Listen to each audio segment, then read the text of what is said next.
All right, Barry. So what is more terrifying to you? Dropping into Supercross starting hill, doing a double backflip, or riding a wet rock garden? That's how we're starting this. All right. Supercross hill. Wet rock garden, no doubt. Yeah. For sure. I saw you killing it today, though. You were doing good out here for the fly shoot. I definitely feel like I haven't been on my mountain bike for a couple weeks, and because I've been too busy digging in the new yard. But I felt like I haven't been riding my bike, so I highly doubt I look good. Well, cool. Thanks for being here, first of all. It's pretty – I'm excited for this one, actually, because Me too. Barry's one of the nicest guys I know. He's one of the most genuine guys in the industry and just a good, down-to-earth human, and it's cool to see him do his thing. So I think you guys like this podcast. Yeah. Huge thanks to Vital for letting us do this as well. Let's get into it. Cool. All right, so we're going to go over kind of everything. Let's Olympics, we're going to go over Crankworks, we're going to do X Games, we got Harley stuff. So It should be pretty fun. Yeah. But where'd you start? Where were you born and raised? How'd you get on this bike journey? Oh, man. Day one, was born and raised in Wetumpka, Alabama, a little town right outside of Montgomery. And I started on a bike super early. I remember being 2, 3. I don't remember it, but I remember it happening. But like 2 or 3, I was cruising on a rubber wheel scooter. It's not like the scooters we have today by any means. And neighborhood kids are always hanging out. And I lived like in the country a little bit, but I lived behind this neighborhood. So I always wanted to have like the kids to hang out with, because living on like property didn't have just a neighbor you can run to. So every now and then, the kids from the neighborhood would be on their bikes right up and down a dirt road that I lived on, and I would always sit on a scooter. Like when they would stop and I'll hang out and kick it, I would have a scooter to sit on. Like, man, I want to be on the big kids. And like that week, my dad bought me a new bike, and my dad had racing in his blood. And I think 2 weeks later, after I learned how to pedal a bike with no training wheels, I went to the BMX track. That's sick. At 3, I want to say. Did you start racing too, or were you just riding at the BMX track for fun, doing practice days? Or That was late 80s, so I think the sport was kind of dying back then, and especially in southern Alabama. So, I raced like 2 or 3 times. Still have little photos on my 12-inch bicycle. Still got my trophies today, and then the rest, track shut down, and the rest of all these years, I would just kind of ride. And literally one of my first dirt jumps I ever built, I had a barn outside my house growing up, and at the end of the barn, I'm sure all country people would know, but like we had horses. You would clean out the horse stalls for like the shit that's in the stalls, and you'd make a manure pile next to the barn, and my mom would use that for like the grass or garden bed or something. Well, all I saw was just a pile of something. I used to pack a lip and make it a little tabletop. Out of hay and stuff? And no, like I would use a shovel and pack the poop. No way. And it was just dried out horse manure, and that was my first ever dirt jump I ever built. Yeah, crazy, huh? I don't think I've ever actually told that story publicly. Yeah, that's pretty funny. And so I've heard rumors of you being a pretty savage horse racer back in the day, huh? So with that being said, yeah, we had horses, and I didn't race BMX anymore because it ended, didn't have the track anymore. And I guess racing was in my blood, and I actually used to run poles and run barrels at horse races until I was probably 10 or 11. Like, I did that for years. Like, yeah, and then somehow, like, between Were you racing baseball, BMX that whole time too? No. I just rode. Like, I pretty much forgot the sport even existed, to be honest. Really? Like, I was so young when my dad took me to the track for the first time.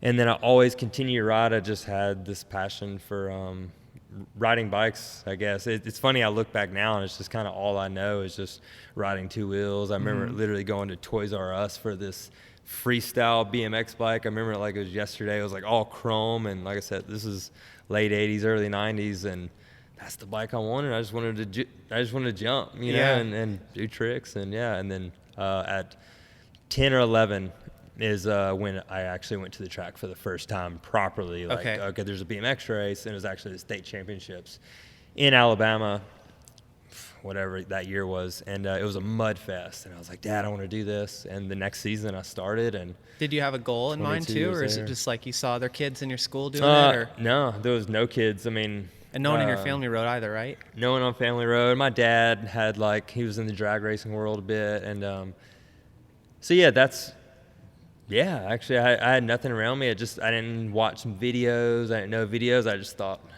You thought it loved looked fun? riding. Yeah, I just loved riding. Loved riding bikes, and Hitting my dad horse said, poop "Yeah, jumps and- yeah." My dad said, "Well, you can race a bike. We can go to this track. Oh, this is cool. I want to ride more. Like there's jumps everywhere, and yeah, and here That's I am, pretty cool. 22 years later, still riding 33 years later, still riding a bike, but 22 years later, still racing them. That's funny. And at that time, you're racing NBL? Is that correct? Yeah, that was NBL. So being an East Coast guy, East Coast was more NBL. ABA was more the West Coast guys. And grew up riding NBL.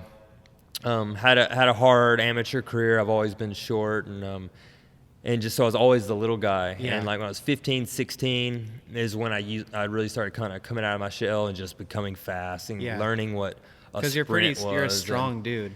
Yeah, it's like a little bulldog. Yeah. But so I had that. Not that I learned how to train. I raced on a local level, and as I got older, I was like, man, I just want to be. And we didn't have the internet and stuff. I didn't really have. You don't just go to the grocery store or whatever, wherever you buy magazines. And we didn't get those magazines, so I was really out of the loop on anything or what could be possible. And just more and more I did it, I realized I just want to win. So no matter how big the kids are, I mean, there's this one guy, Greg Morgan. How tall were you back then? Like what? Probably not much shorter than I am now. Like I was always short, man. I mean, I'm 5'6" with some high Nikes on now, and I don't know. I was just Your girlfriend's shaking your head back. I was always a short guy, and I remember this guy, Greg Morgan, just big black dude that I raced at like 15, 16 expert, but he was the man. Like he was always the fastest dude, and I was by far the smallest dude.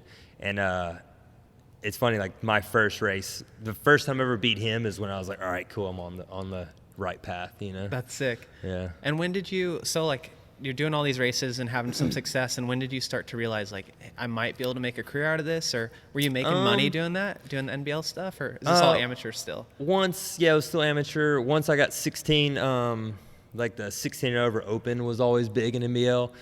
And I paid $250 for a win, and it was all the top amateurs in all class, because it's the only way we can make money, obviously. And so everybody would race that, and you win one day, you get $250, like you're rich at that age, and it paid out through 8th.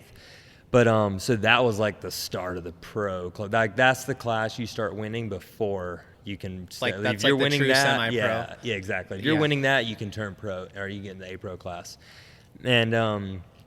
I did that. Never really went West Coast. Just stayed NBL. I knew of ABA, like the sanction and the riders, just through a magazine that my random buddy that would hang out with would have. My buddy Spencer, he would always go to ABA races. He was like the only one in the state, so he would have the ABA magazines. And for people that don't know, what is the difference between an ABA and NBL series? Like two totally different entities, right? And then they kind of merge later on. Yeah, two different sanctions. I guess it'd be like, say, Pro GRT and then like the Jeep series back in the day. Yeah. Like you got the National Series. And was one looked at like more highly than the other at that point in time, or just different coasts kind of? I don't really remember. ABA kids were always the fast ones. I mean, they're all California, West Coast kids, and like we're doing today, we grow up around the fastest athletes. They would do the same thing. So I guess it was kind of always ingrained in just being the top guy out here. So everyone was super fast, but ABA tracks were always a lot more mellow, so it would always depend on. NBL kind of had a reputation for like steeper lips and like steeper big landings jumps, and so that was another reason after my first ABA race, I just wasn't really into it because the tracks are kind of small. I just didn't enjoy riding the bike. It was all about like just racing and winning. And of course, I wanted to do that, but I'm like, I want to enjoy doing it. I want to hit some jumps and be able to kick out some practice and stuff like that. So I just never really did it too much until I got into I raced ABA twice as an amateur at a race in Atlanta, Georgia. And I didn't really start ABA until my pro career. Crazy. And when did you turn pro? I turned pro at 16. It's like 02-ish, 02, 03, somewhere in there? Yeah, 02, 03. Yeah, exactly, actually. It's 03. Yeah, sorry. That's cool. Yeah, 03, and I won my first amateur title, and that's when I was like, all right, cool, I'm moving up. It was the 17 and over amateur class, like the last of the 8. Well, 16 is like 15 boys, 16 boys, normal UCI. Once you get to 17, it was just 17 and over back then. Mm-hmm. So I won world champs in Perth, Australia that year, and the following year is when I went into the pro ranks. That's cool. Yeah. And at that time, you're saying Australia, were people flying you around the world to race at that point in time? Like No, still being amateur, or no, you getting that yourself was, there? Yeah, just my parents busting their ass No to way. find anyway. Yeah, it's just saying it now, actually, like, yeah, they used to, like, I remember doing like little fundraisers and Yeah, like stuff. local My mom, stuff, t-shirt drives and all exactly. that. Yeah, like we'd have things in the newspaper, and that's how we would get money That's how to we did save it, too. up and go to. Oh, really? Yeah, Nice. 2013, Yeah. one of the screen print shops gave me $1,000 in product. Like, No way. And then we could turn that into, $4 or $5 Race grand funds. if we sold all the That's t-shirts and sick. stuff. Yeah. It's like- cool looking back and Yeah, thinking for of that. sure. Like, I never even really thought about that, but yeah. That's That's how awesome. we did it. Just raise money from the local community, and yeah, it's pretty cool. That's cool. Yeah, damn. And then who was your first pro ride at that point? Like, did you have Um, people kind of knock on your door after you won the amateur championship? or- No, not really. And it's funny you say that because I wasn't the cool guy. Like, there was like magazine editors that was always buddies with like the cool kid. It's a guy named Jeff Sack. Mm-hmm. I hope he hears this. And, but he was the Nate Burkheimer, Derek Betcher cool guy crew, and yeah, I just wasn't the cool. I wasn't in the cool kid group. Just 'cause you're from Alabama, you think, Yeah, or? I don't know. And they like everyone had a photo. I didn't even get a photo in the magazine. No, I did. I had like a little bitty one. I was like, man, I don't like. Yeah, There's you like won. 2 or 3 Americans won that year, and yeah, so it's funny. I've always held that grudge a little against that bit, guy. yeah. Yeah, and he actually ended up getting hired at my last sponsor. Oh, And really? I wouldn't even. Yeah. Hope you see it. That's funny. Yeah. And then I'll let that grudge go now, though. Yeah, you're all Just good 'cause now? I got that out there. I think we're good now. Yeah, you'll see that. and then so going into your pro career, when did you start like actually making this thing happen? Because it sounds like you're racing for all these years, just grinding on it, and like, Oh yeah, so were you going to that's high right. school and stuff too? At this? Yeah, I was going to high school, struggling to get through high school, because all I wanted to do was ride my bike. But no, actually, a guy named Richard Bunt, the owner of Claiborne Bicycles, is my first sponsor. He's out of Alabama, and I was like, at that age, I was kind of like one of the fast kids, or like the main kind of fast kid at Oak Mountain BMX, and he asked me if I wanted to ride for him, talked to my mom, and it was my first factory deal. I think I was 15 years old. So he got me as an amateur. He was there through my first world title, and man, that guy's been with me since. He's still there today, always helping me. And so yeah, Claiborne Bicycles, like, massive shout out to That's cool. to Richard Bunt, because he sold the company's old someone else now, but yeah, it's Richard Bunt, man. He's pretty much got me to where I am now. That's cool. Yeah. And so right around this time, like, I mean, it was a few years before the Olympic thing started to kind of become like a rumor and start to be this idea, like, oh man, we're eventually going to have the sport in the Olympics. Like, what year did it start to really ramp up? And this is right now we're talking 03, 04, right? When you're starting to do some pro races and stuff. Yeah, so pro racing started, 03, 04, and I actually didn't even know about Olympics until the year of. Like, Oh, you always really? watch it with your family and stuff, but I never looked at Olympics like, man, I want to be there. It was never on my radar of an event to ever be at. Yeah. So I actually didn't know about it until 2008 when it was like, all right, we're in. Like, Oh, really? Yeah, like I knew what it was. Like, we're in Olympics. Oh, that's cool. Like, I got NBL Nationals next week though, so interesting. like, yeah. So I just didn't. I don't know what the word for it is. It just didn't wasn't have a that goal at that prestigious. point, huh? Yeah. Because like someone like Connor Fields, he grew up like one in the Olympics. He's right? got an awesome story. I love hearing Connor's story because he talks about how he wanted to be a champion since he wanted to be an Olympic champion way before it was ever a sport. So just that, like, that's why he's the gold medalist now. That's so rad to have that story. And I can look back now. I'm sure we'll get into it, but I look back now and realize like that's kind of like why I missed out on a few things, because it wasn't my true passionate goal to have.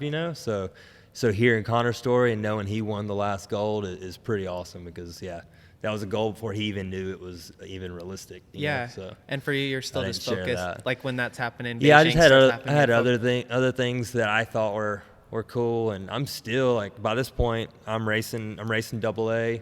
I start winning my first couple. This is 2007. I won my first double A race. 2000, actually, I didn't even win. 2007, I almost won the NBL Grand Nationals in Double A. It was my first main event I ever made. It was a big, gnarly NBL track, and I always had I was never the guy that was strong out of the gate or the first straightaway. But I just loved riding. I love riding big stuff. So anytime it was a big track, I always excelled on it. Mm-hmm. So I would race Double A all year, struggle because no hole shots or anything like that. And then I get to Grands, and that was like my style riding, and ended up making the main, got second in the semi behind Randy Stumphauser, did this big flatty over, tripled out of the rhythm section, and yelled, yeah, or whatever I said. Yeah.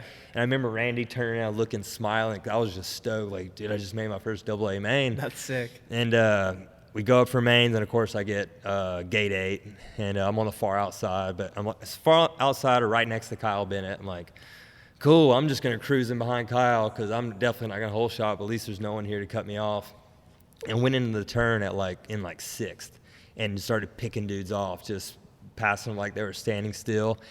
Came out of the last turn, low. I always could turn a little better than most guys, so I'd always ride asphalt turns a little lower. You rode mountain bikes a little bit growing up too, right? I always kind of dabbled, and being short too, always got a low center of gravity. And growing up, I'd always do here and there, dual slalom races in Georgia, in the South. And so I've always had that mountain bike side behind me a bit, but it was just more chances to ride a bike, And come out of the last turn and 4th, past 3rd really quick. Coming up on Donnie Robinson second, it was Randy again, actually. I started passing Randy down the last straightaway, and Donnie Robinson was winning. And we were photo finish, and autopilot I tripled out of the rollers again. I would have 100% passed him and won, but I did the same thing as the lap before. I was like, dude, I'm on the podium, just launched the triple, and I would have won the Grand Nationals, No way. So then that led into the following year. Dude, I had this confidence that, no one could. It didn't even matter. My gate starts didn't matter anymore because I'll pass anyone around the track. Good, huh? Yeah, everyone I passed in that lap, dude, I'm gonna get around you, And it's funny, it wasn't that I was that much faster. I just had that confidence now, and just that confidence made me ride so much faster. And so going into the next year, 2008, started winning some races. And dude, this is rad. I'm making a little bit of money. No sponsors pay me. You know, I'm racing Double A, and at that time, so I wanted to ask you this too. Yeah. Sorry to interrupt, but so the financial crisis happened in 08. Mm-hmm. Was there money in BMX before that, and did it leave after that, or was it always the same? Or honestly, couldn't tell you. Really? I always hear the stories about. I always know guys getting paid, and you had the top dudes when we're racing with Bubba Harris and Kyle, and we're 17-year-old kids at the time, and these guys are 22, 23, so they're grown to us, And yeah. I remember we'd be at races and we'd talk about someone getting paid, but even then it wasn't on my, the money was awesome, but I'm just winning, this feels good. I just want to keep winning. It didn't matter who's paying me, but I knew I was making money winning, so I that. Oh, this is cool making this money, because I don't make it any other way. And so I guess through all that, I don't really know because no one was. So I don't know how the sport was. Yeah, because you were just getting paid by prize money, right? Exactly. Crazy. Yeah, so I don't know how that was. I assume it's probably better than it is now, and definitely better than those dudes making a living. But yeah. I don't know. I guess I was so zoned in, That's I didn't cool. even know That's what cool a to hear, financial crisis was, I'm Yeah. just I race BMX, That's funny. I'm pro, I won $1,000 last week, yeah. So. That's cool. So what was kind of the next move for you?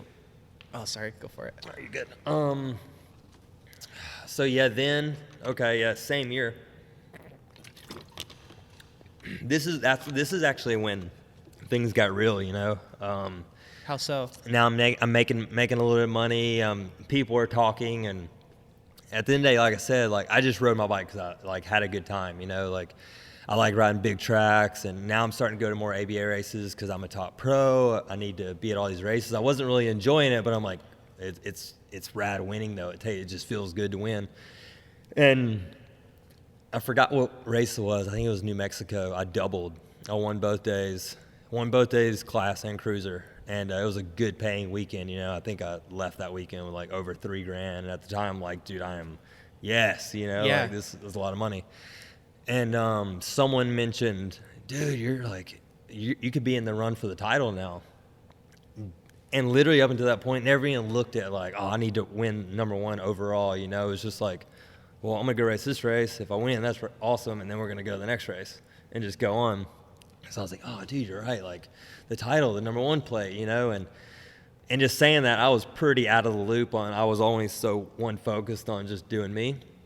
And so I didn't look at number one, and then that got put in my head. And then I started like, oh, what's this? Like, what's in it if I win? Like, oh, $25,000 for the win. And then it started getting serious. Yeah. I started training harder, but then my mental game started to suffer because you put pressure on yourself. Yeah, exactly. Because before I'm just riding, having a good time, and now I'm like, dude, we got to make this happen, you know? Yeah.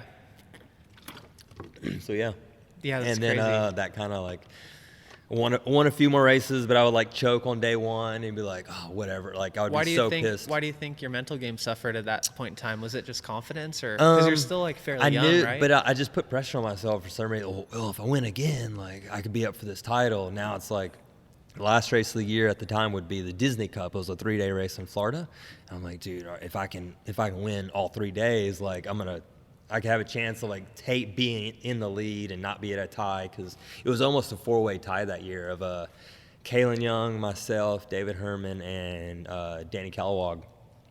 And yeah, I think I just put pressure on myself. You know, I'd go to a race and like it wasn't like, hell yeah, I'm here, let's have a good time and let's win. It was like, all right, I have to win this lap, I have to get in the main. I would like hit the gate or make dumb mistakes, and then I'd be so stressed out on a Saturday. I would just be like, oh, I'm over it, you know. I'm just frustrated with myself.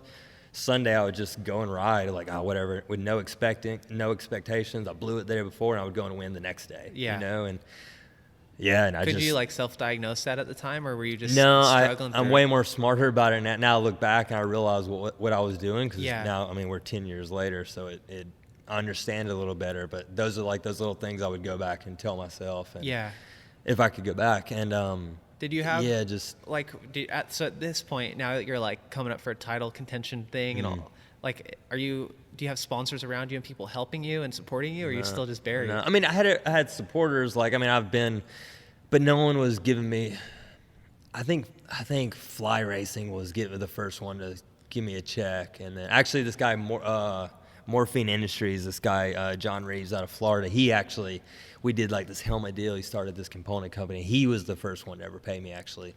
And then I think Claiborne was the first one. Then Fly, Maxis, and ODI have been with me since I was like 16 years That's old. Cool. So like such a long time relationship, like just family with those guys. And yeah, I mean, I had good supporters and a good group, but yeah, no one like racing was paying my bills, you know. Well, I didn't even I had a cell phone bill, you know. I think I might have bought my first car that year, but yeah, it was nothing crazy. And yeah, I remember going to Disney Cup and thinking the 3-race thing didn't even make it out of the quarterfinals on Friday, blew it so hard. Saturday, didn't even make it out of the semi. Sunday, I'm like, dude, what am I doing? Like, I'm in my head, I'm just giving this away, like giving this title away. You know, the guys I'm tied with are winning. And then Sunday, I won 2 out of 3 mains. Like, no way. Just killed it. Like, David Herman, one of the guys who were up for the title, he like one of the best skate starts in the sport. And I remember I came out of lane 8 and I hole shotted him, and like from lane 8 got all the way over and cut off the whole pack, and I went and won that main event. And that's when I was like, dude, I kind of had a light bulb moment then, like, dude, it's in my head. Like, it's been in my head all weekend, you know. And then I was like, you can do this. So I went and won. I think I won Cruiser later on, and then we went to Grands. Didn't make it out of quarters. Really? Blew it. Yeah. One of my buddies, Jeff Upshaw, he went under me in one of the turns, got through them. He's obviously such a great rider, smooth rider. And I was in 4th in the quarter, and now I got Jeff. Straight mental game went to shit. And Jeff got in the rhythm section and just pulled me, went around me. I didn't have enough open room going into the last turn, because I probably would have just blasted him, you know, like just for any chance to make sure I have a chance. And he passed me and went on to go on to the semifinals, and I was gone. Like, lost that title. I went from like a close four-way tie to walked away with 4th, and all the other 3 guys. That's interesting hearing you say that, because like when I think of you, because I've known you for 3 or 4 years since we did that big fly launch a couple years back, and every time I've like been around you and seen you at Crankworks doing events, like you seem to be pretty calm, cool, and collected. I keep it pretty. Because like pretty at the to pump myself. track stuff, when you're competing for the win or whatever, and it's like you got to pin it last race, Yeah. you're up against all these big dog guys. Like I don't feel like you're a choke artist, I mean, that's Do you honestly feel like that's you come with are? age for Yeah. sure. I still get nervous as shit, man. I mean, I'm up there and I'm to myself. I can keep it calm now, but I don't like to be the guy that's over. Like I'm excited guy. I like to be in front of a camera at times, but when it comes to that, I just want to sit down and kind of focus on me and do the work. But I kind of lost that for a while at the last couple of years of BMX. I think that's why I wanted to get out. But when I go to like Crankworks and stuff, I still have that fire again. Yeah. I think it was just not being really where I truly wanted to be back then. So Yeah. it took kind of that gap and taking the years of training through BMX, taking that into the mountain bike world helped, because older I got is when my mental game definitely got better. I just looked at things in different ways, and I went just going through weird stuff and encounters with other people, like living at the training center. You see how other people work, and I think just years of that, I just learned a little bit more, and now I just can focus it in That's a different cool. way. But I mean, I still make the mistakes, but like pump track and stuff, it's not I don't put as much pressure on myself either, because there's other goals I really want to do, but like X Games, for example, Yeah. I was shitting a brick, like Yeah. that was gnarly. It's been years since I felt what I felt on that roll in at Yeah. X Games. So We'll get into that a little bit Yeah, later for too. sure. But let's just kind of go back a little bit. And I just am curious, when did this transition from being, BMX dude, like sole focus, all you want to do is win BMX races, when did you start to kind of make that transition and see into the mountain bike industry? And was that like a passion driven thing? Was that because you were burnt out in BMX, or was that like you could make some more money doing mountain bike stuff? Or yeah, combo? I mean, like I said, I would do it here and there. I always wanted to have a hardtail. Like always had a hardtail for years, and just being in Alabama, that's the only mountain bike you need. So I had a mountain bike then, and it's just got a fork on it. like a hard rock or something? Yeah, or just your typical four-cross bike, Yeah, Like okay. I had 9 gears and a front suspension, Like that's my mountain bike, Yeah. So I always had one and always ride things here and there. I did like a freestyle mountain bike contest back before I even knew what slopestyle was back in the day. But that was like '07. I have like one of the first mountain bikes I ever flipped, just a big old boner pencil in air backflip in the skate park. But it was super sporadic, I've always been one, and as we get in, you'll realize why. But I guess I was never as focused as I should have been for BMX, like I said, I just had a good time. I had a good time riding two wheels. Yeah. And Because you truly loved it. exactly, just the riding wheels. So it didn't matter if it was a mountain bike or a BMXer. I was just a guy that I just loved riding bikes. So BMX got serious, and while I did that on the side, that was always like, you shouldn't be doing this. You need to be focusing on, and I hated people telling me that. Like, well, Yeah. I just want to be me, If I want to ride that, I want to ride that because I'm bored of BMX this week. I want to go For around people mountain that bike. don't know too, like at some of the event, like the mains and stuff, if you had a bad gate or something, you'd throw a big old backflip. Yeah, in the main exactly. event or Honestly, something yeah. crazy. My last race, I just posted a video the other day at Grands, yeah. Grands 2 years ago. I was on higher points. I probably could have made it out, but I was in lane 8 in the third heat, and I was like, I'll snap and go in last. And I dropped back to last and like backflipped the pro set. That's sick. Didn't throw up the fingers, but now 2 years later, I'm like, man, I ain't been since. Like Yeah. that was kind of like one of my last ones, but yeah, it was just there for fun. But yeah, so I forgot where I was going. No, you're with good. that one. No, we were just kind of talking about making that transition, and people Oh, are saying you're not dedicated enough. Yeah. And So like 08, and then I'm winning, and the Olympics is coming up, and I'm getting all these people like, you need to be in trials, you need to go. Like, I haven't even never even gone down a Supercross hill, and everybody's trying to call all these favors to get me in trials, and I look back now, I look like an idiot. Like Mike King, who used to run it, like he was like, who's this Barry Noble? Like he won a couple of ABA races, he's never been on the Supercross hill. Why would we put him in trials? you know? Yeah. Ended up dropping like a buddy of mine from Florida ended up paying my trip to World Champs because if I won Worlds, it would put me in Olympics. So drops $2,000 on a flight to fly to China Wednesday. you know, like it was such a short span. I get there the day of practice and I was out first round, like the biggest waste of money. Like I'm like, man, I'm winning all these ABA races. I can go win world champs. Like, fool, you need to get out of the first moto. Like, so yeah, I think, and then that went in. So that was 08. Then it's like, all right, cool, Olympics, 2012. You know, everybody's telling me I can go to Olympics, but it was not like. Never once thought I want to go to Olympics. You know, it was just what you were supposed to do. Yeah, everybody kept saying that's just what you do. You know, you're a pro. Like you go to Olympics. Like, all right, cool.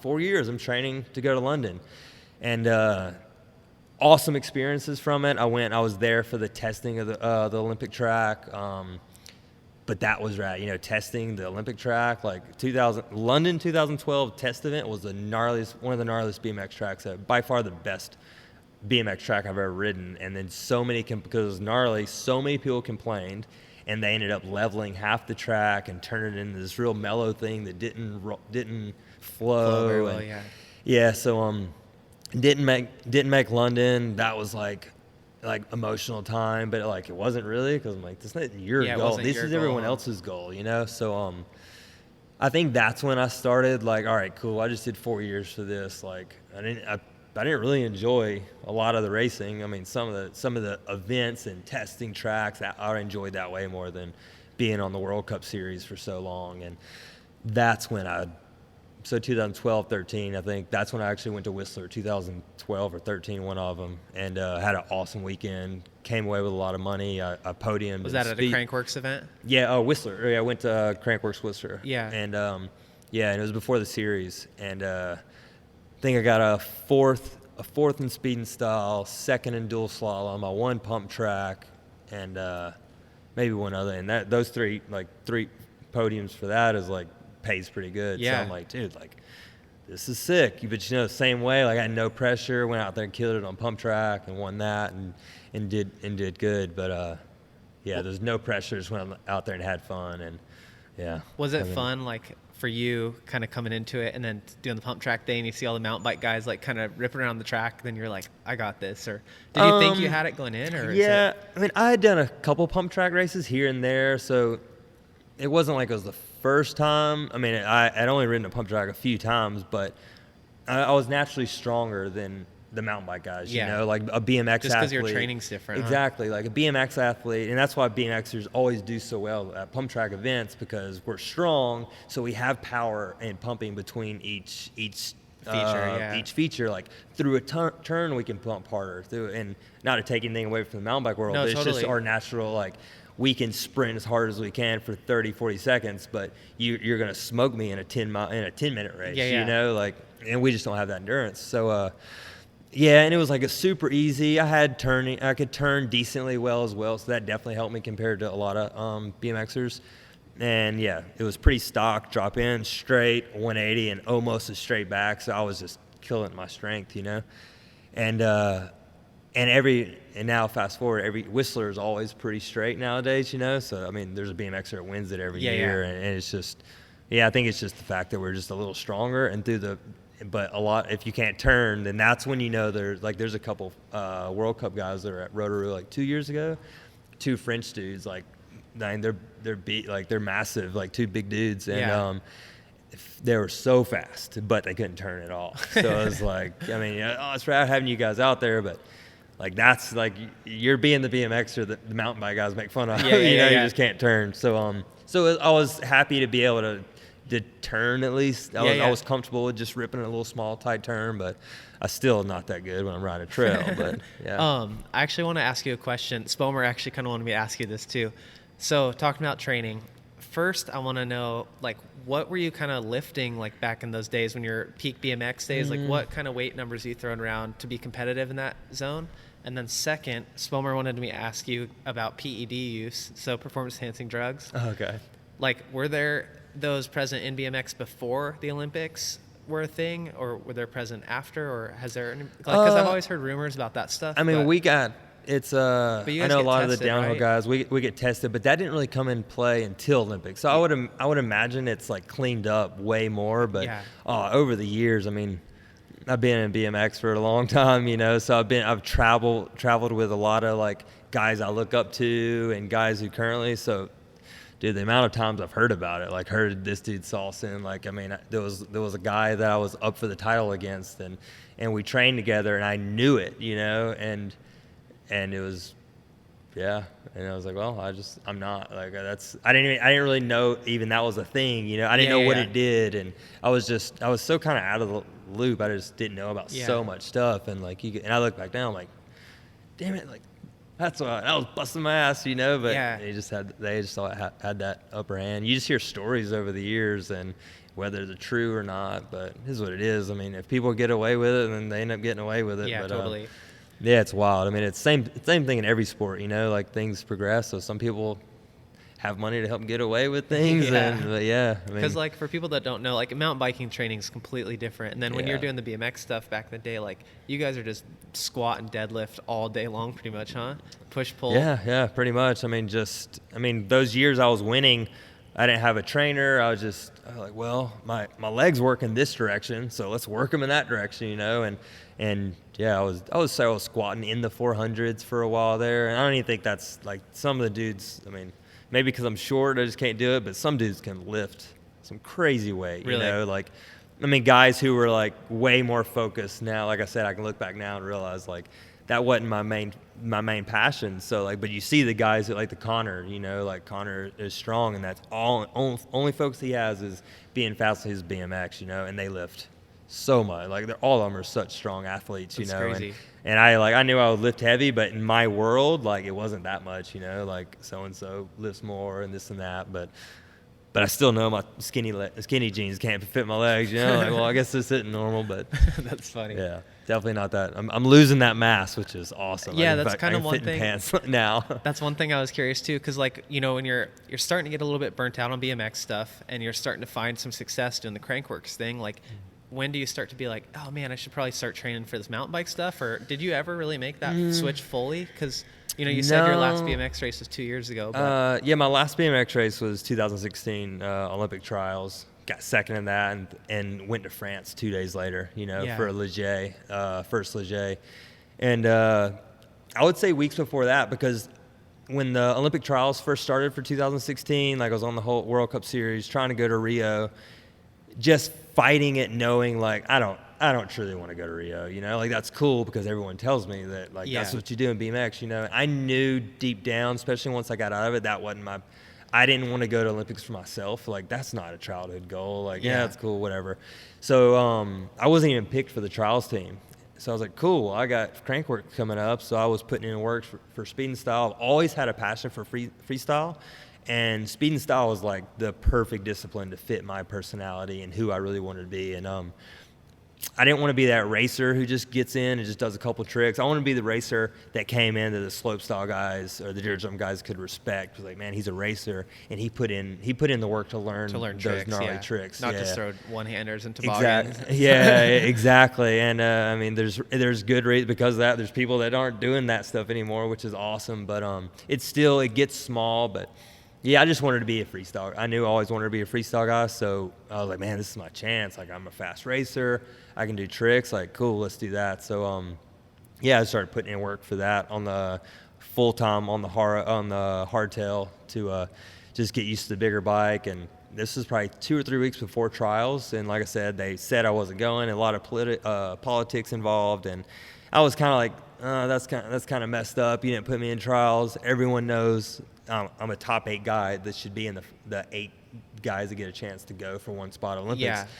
And I was like, whatever, I don't care. I went back to Alabama for a bit for my little brother's wedding, and I was actually on the aisle thing doing rehearsal, and I got a phone call. It was the week before trials. They're like, hey, we just announced the team, the trials long team, Olympic long team, and you're on it. So I'm like.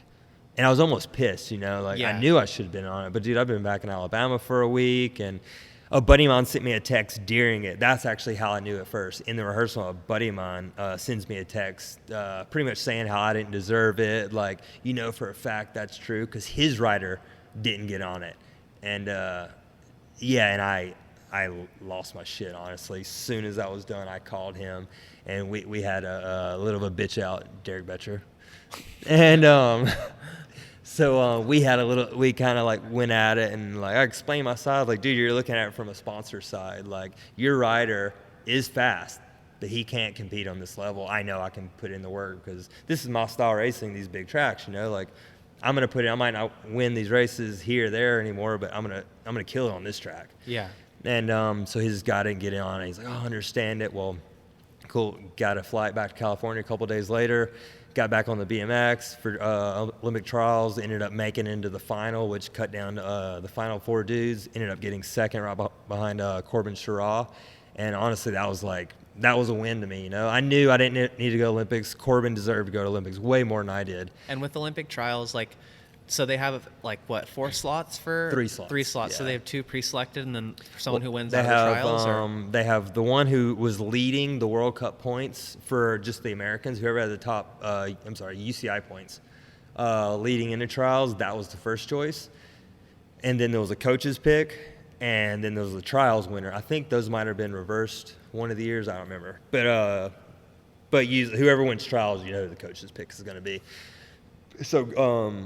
This one, I think the coach's pick was Connor Fields for that one, I want to say.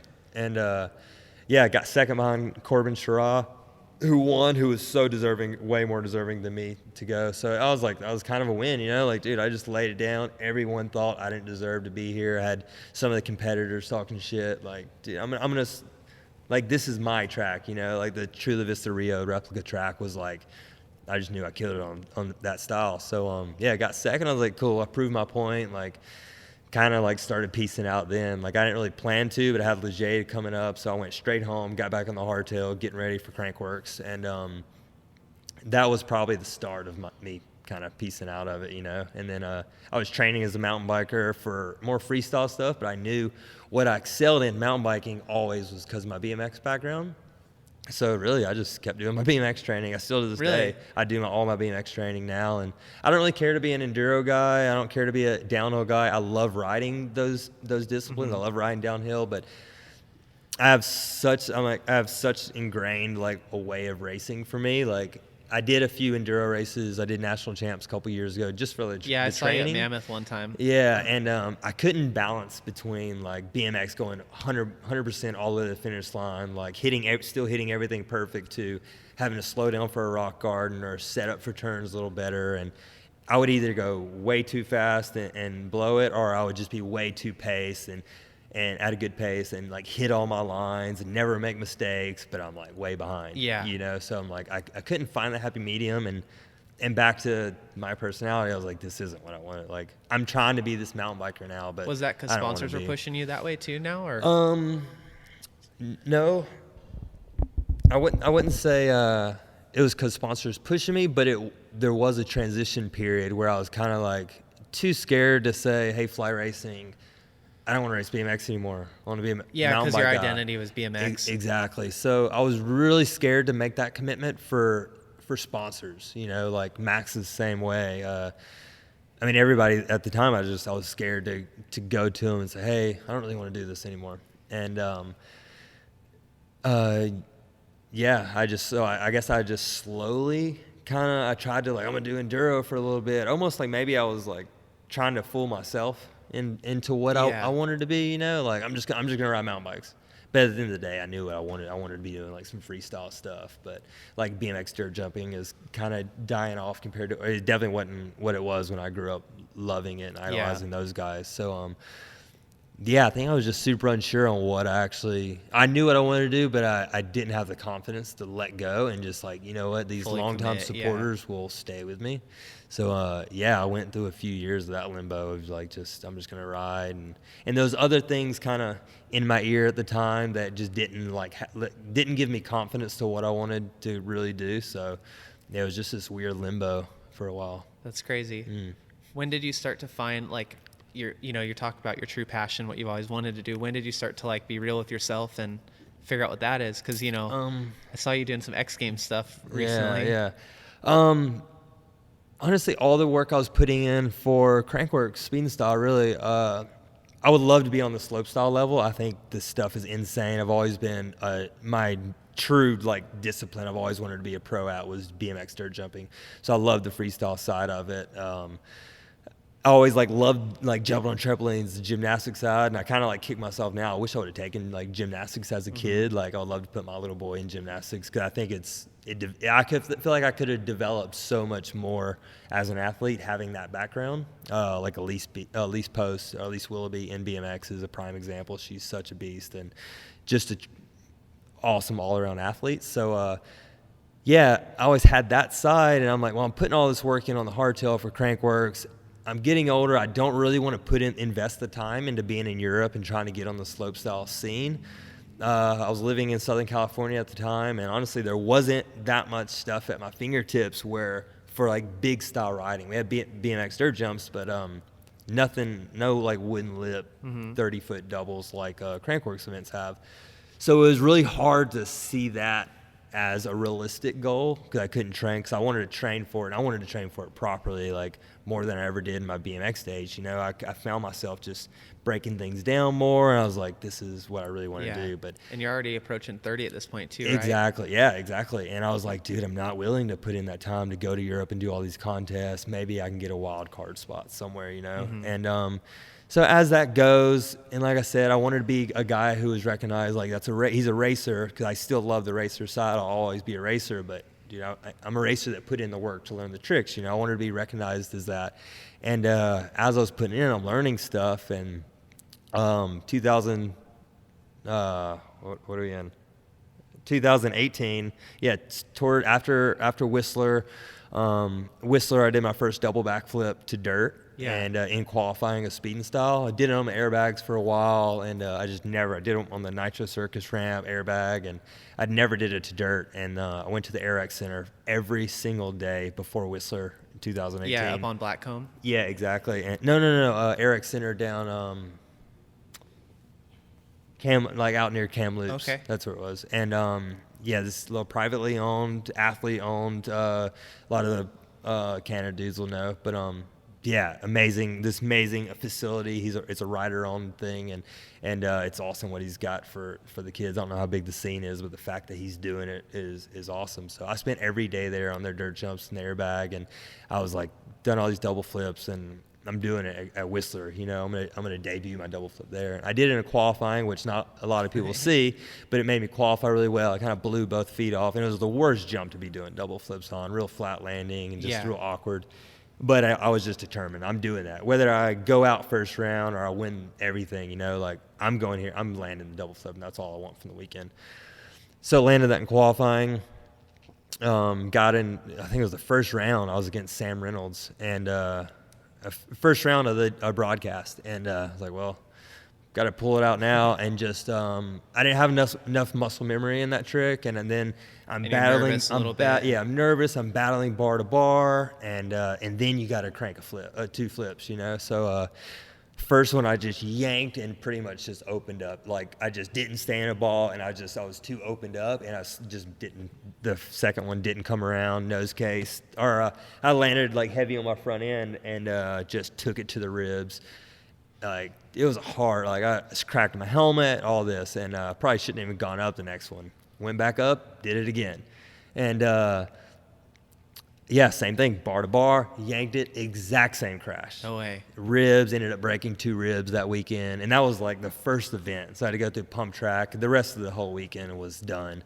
And yeah, it's just hurting. Ended up getting x-ray like 2 weeks later, like broke a couple of ribs. And you see the video and you're like, how are you? like, holy shit, how'd you even get up? But yeah, I was just so determined to kind of get it. So yeah, I recovered after that, and being in Southern California, Anaheim 1 was coming up, and Toyota's putting on these dirt jump triple events. Yeah, because basically at Anaheim 1 Supercross event, and they have like an expo out front where they're doing some exactly trick jumps. Yeah, so Saturday of Supercross, Anaheim, they in the pits they had they set up the dirt. Toyota Monster did the event and like set up 2 big dirt jumps, you know, and I was like, well, just 2 straight jumps, like I could figure out 2 bangers, Yeah, you know, totally. like let's do that, you know.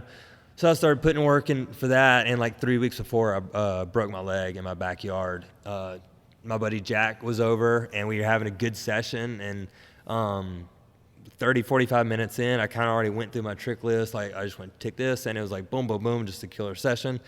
and there was this weird like pocket gap, like a lip transfer into a quarter, and it was a hard impact. And I've been wanting to do it for a while, and I was vibing it, so I sent it, almost went over it backwards because it was actually the back of my spine. I was like, oh, dude, that was cake, and that felt sick. Let's do it again.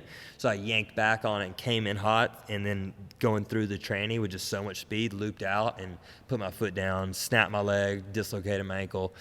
Being the fib, I could still walk around on. I had a boot for a couple of days, like an idiot, and just like, oh, I'm fine. I'll figure, like, it'll get better, you know. If I just walk on it, it'll break it loose, and it's going to eventually heal. Because all I want to do is get back on my bike. I was like, I had 3 weeks, maybe I can get it to the Triple Crown. This is your goal still, right? Exactly. So 3 weeks till Anaheim 1, and like maybe 3 weeks I'll get good healing for it. You know, didn't happen. It ended up not going. Watching, and it ended up being a mud like soft rainy anyways. So it worked out. So I was like, all right, well, now I'm going to go to Denver.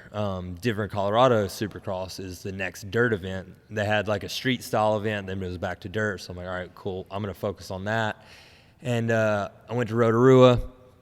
We're in 19th season now. So I went to Rotorua. A lot of things happened in my personal life that were, just a lot of things behind the scenes were going on. And I went to Rotorua and actually rode really well. It was right after everything happened, and honestly, I kind of had a much clearer head at event. It was unlike event I've been at. I was at an event for myself in Rotorua, and it felt really good. I was a different athlete, you know, and this is March of this year, 2019, and actually right before that I went to the Mint 400.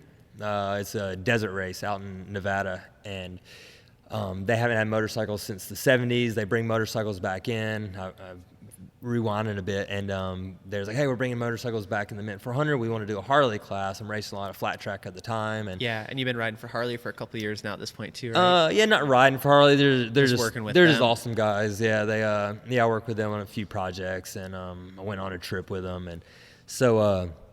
Actually went on a trip to X Games with them, and that got me kind of like, oh, I want to have a Harley on dirt, you know. Yeah. So I started racing a little bit of hooligan flat track as well, and it was like it was still two wheels, but it kind of took my mind away from the competitive side, and just had fun with that. Like they had that since Harley is such a big sponsor of X Games, they had hooligan racing in the X Games. So I was like, dude, maybe this is my chance to go to X Games because like what I was saying, the Olympics thing I never got into was. X Games was always my true passion. X Games was my Olympics. Like, that's where I want to be. You know, I want to be an X Games athlete, and it meant so much. So I was like, hey, flat track, maybe like that's my chance to go to flat track. So we had a qualifier in Boise, Idaho, in 2000. In the following year, after I went to X Games, because I was like, I'm building a flat track bike when I get home, and went and built it. Went to the X Games qualifier, ended up wrecking. And didn't make it, and I was crushed. And so I didn't get to go to X Games even on a flat track, and so that was 2018 at this time. And so I was back to bikes. I do this contest, and now like, all right, cool. I want to go to Denver, and I went to this Denver event. Did I miss other part about Harley? No. Okay, well, that's good. Yeah, okay. yeah. Thought I missed something you asked, but so I went to. Sorry, cool. I'm gonna focus on.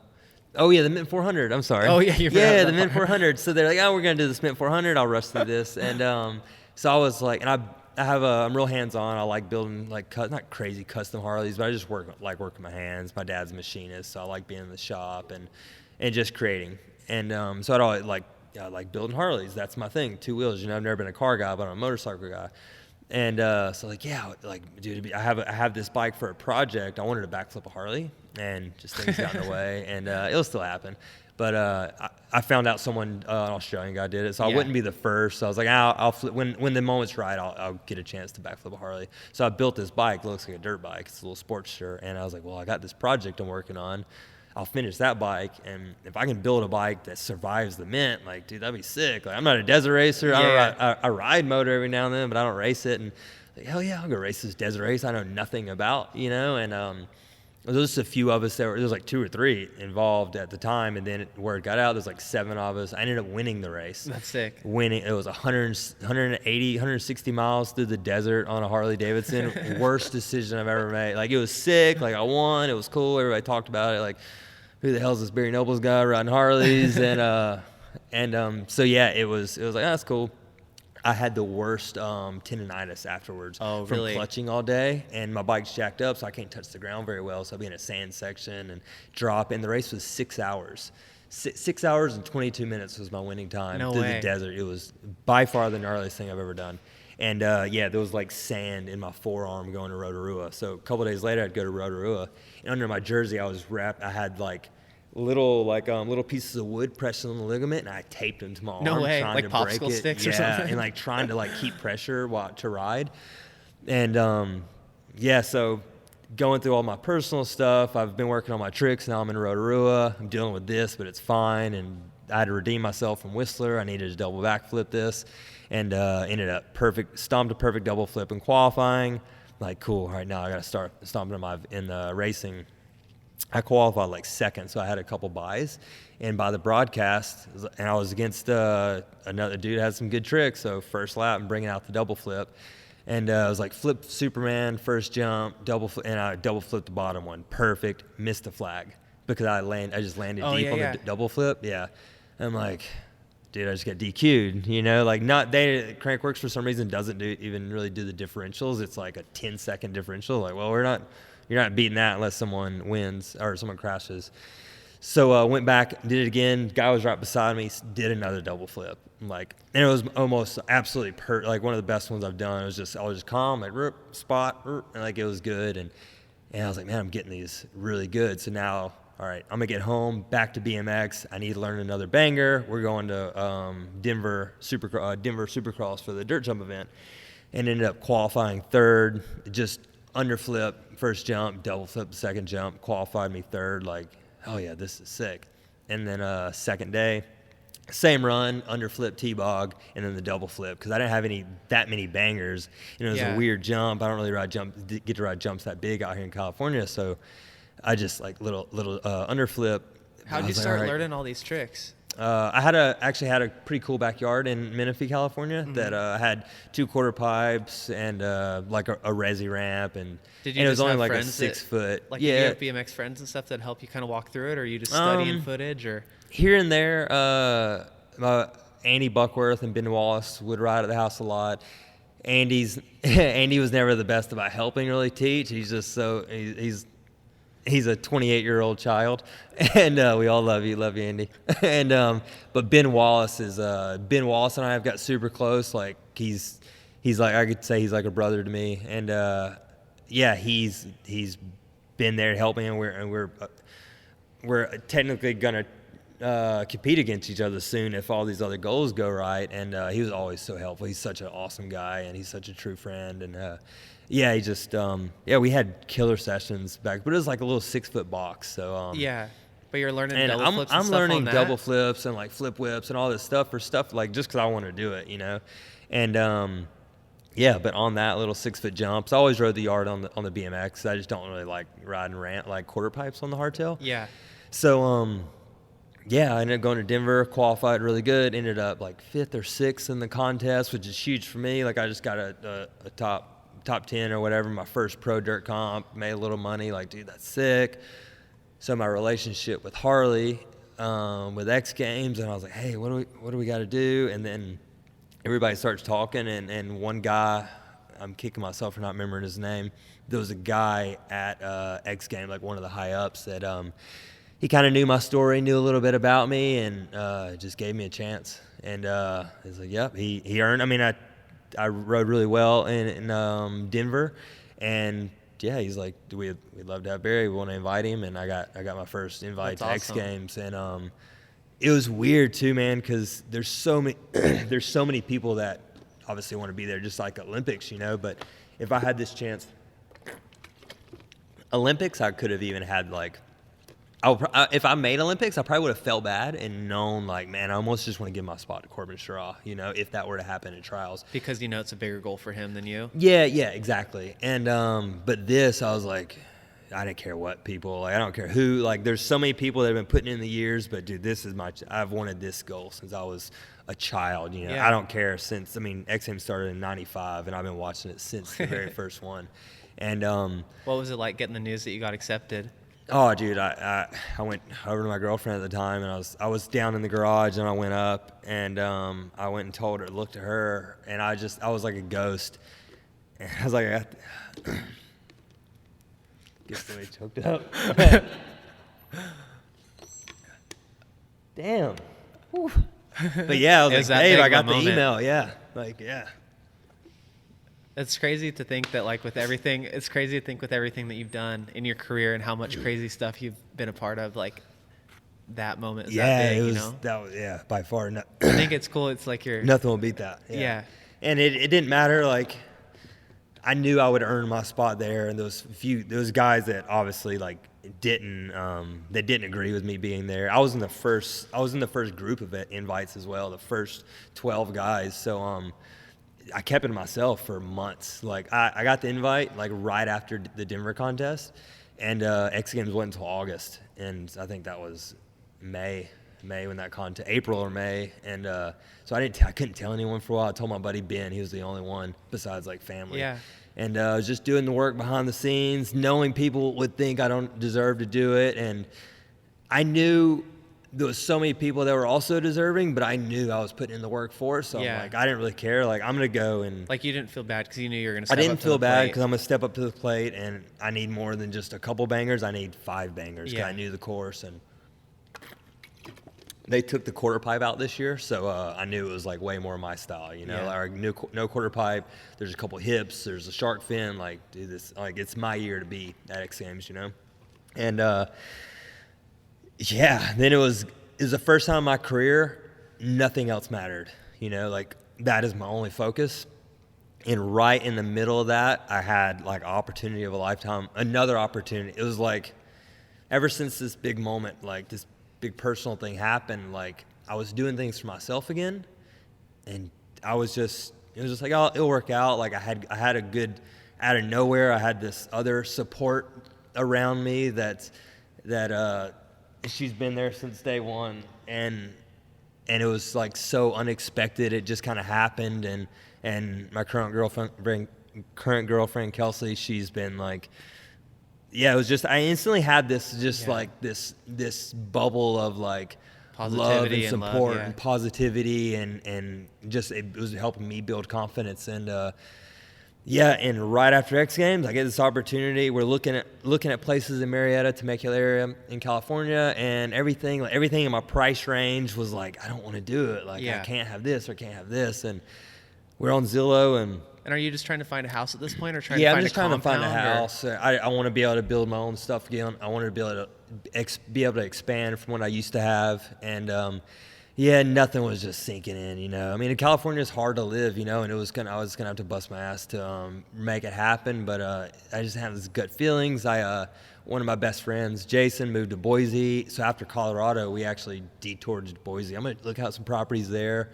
Everything's going up there, and a few houses we looked at, I was just like, I'm just not feeling it, you know. And by mistake, my Zillow search came up in Alabama. And then there was this one house I saw. That was cool. I was like, holy shit, look at this same Zillow search in Alabama. The whole state's covered in red dots, you know, of houses for sale. Like with the settings and stuff that you had put in? With the settings the filters I had set up for Southern California. So I'm like, well, shit, let's bump up the acreage and bring down the price. And this one house was always in every search. And I was like, I had joked around with my mom about it, and Kelsey and I had like just started hanging out, like it was fresh, and I was like, hey, come to Alabama with me. Yeah, I mean, I kind of joked around about it, but I didn't want to make her think like, who the hell wants to go to Alabama type thing, you know? And I'm like, and I'm looking at this like, dude, there's a house, like it's an old farmhouse, and I always wanted a fixer-upper because I'm hands-on, and then it's got a shop, I can have a machine shop, and it's got 14 acres. So I kind of joked around with her, and I told my mom, joked around with my mom, and my mom was more nervous than me, like it was going to be a big mistake. And like 2 or 3 weeks later, the house was mine. Like everything happened, like boom, boom, boom. Like we lowballed them and they accepted it instantly. And not even lowball, we offered the number that we wanted to go for. And they're like, yep, cool. Within like 3 hours, they accept. I'm like, whoa, I'm moving back to Alabama. I haven't even seen the house. And I didn't see it till I loaded up and took off. And that was right in the middle of the X Games stuff. So I'm like, I don't have a jump. So I dropped all this money, like literally the last little bit of money I had, dropped it on this airbag. And I was like, well, I'll buy an airbag. I can build a lip. We can make that work for X Games. And went home and literally after all this, packing up, leaving California like that, hauled ass back to Alabama. With everything else going on, I missed the Europe Crankworks. I ended up later on, I ended up missing the Whistler Crankworks because you're just dealing with all this stuff. And X Games is right before it. And like nothing matters, like, dude, I'm going to X Games. I got to prove myself. So I get home. By the time everything's going smooth, the airbag shows up late. I had like 2 weeks to prep for X Games. And I was literally in a chest protector at times because I was trying to learn cork 7s. And I always hear people trying to learn cork 720s and like how hard it is. And I had nobody. Ben Wallace helped me like a couple months before. Yeah, are you just into the airbag? In Alabama in the middle of your backyard hucking stuff yourself? So I'm like, I kind of remember I'm studying videos. I'm more focused in being this athlete than I ever have in my entire career. I'm 32. I just like a childhood dream. Nothing matter if I wreck. Doesn't matter. We'll get back up. And a couple times on the 720s, I drifted too far. I hit and launched off the airbag. Ended up wearing chest protectors under my jersey just to like, I gotta stomp this. Like it's like I can take a slam pretty well, but yeah, like screw it. I'm in the backyard by myself. I'll just pad up like crazy and just go for it. And I got 5 tricks to learn. Let's get it done. And ended up doing it. My goal that I wanted to take to X Games, I landed every trick. Unfortunately, it was just in practice. And then our first run, at X Games, you landed every trick. Yeah, so we wrote for people. I kind of want to break this down because it sounds like I know you personally, and I know how calculated you are with this stuff, and you're just sending all these tricks and trying to learn it. But like when you go into an event like X Games, you have like a course map kind of mapped out, and you kind of have like, I want to do this trick here and this trick here. And this trick here. No, that's good to say. Oh, one I skipped over was, I wrecked last year in flat track. Like, I thought this was my chance to go to X Games. I crashed the qualifier, didn't make it. Well, this year I qualified for X Games for BMX, and now we got the qualifier again for flat track. I'm like, dude, maybe that's why I didn't make last year, because I was meant to go to X Games for 2 disciplines this year, and I just truly believe that. So I got the qualifier. And I blew it. Like I rode. I mean, I didn't have a lot of time on my bike. I hadn't been riding because I was so focused on BMX while I was in Southern California. I haven't touched my flat track bike at all.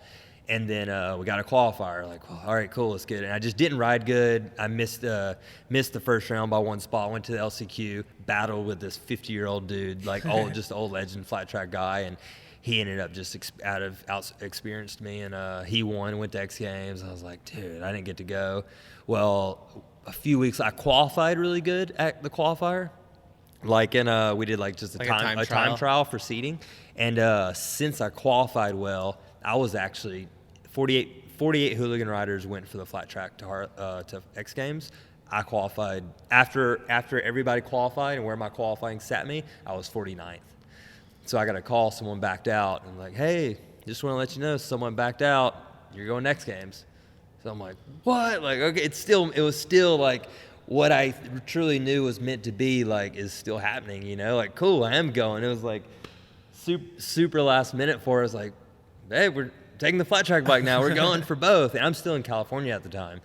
Like, well, I'm not going to be riding flat track from now. Like, now let's just go and just have a good time, because I don't have time to train, because BMX is what I want to do good at. Yeah. And so yeah, moved back, did all the work, and then then finally loaded up and was heading to Minneapolis for our first X Games. That's sick.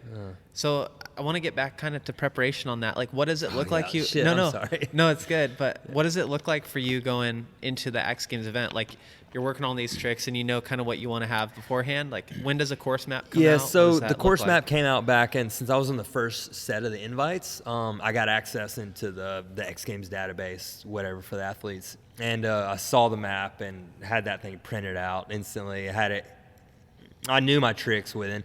I was taking the tricks I already did, and I was like, okay, how can I up those or add something to it? Like, let's take the tricks I already have and let's make those bangers. You know, like things I was doing for speed and style events. Like I got double flips on lock, and anything I learn, I'm very, like you said, I'm very precise about it, especially when it comes to trick. Like doing tricks was more, I have more focus on learning tricks properly than I ever did for a BMX gate start. You know? So being in my 30s now, I look back like, I should have left BMX racing ages ago, you know?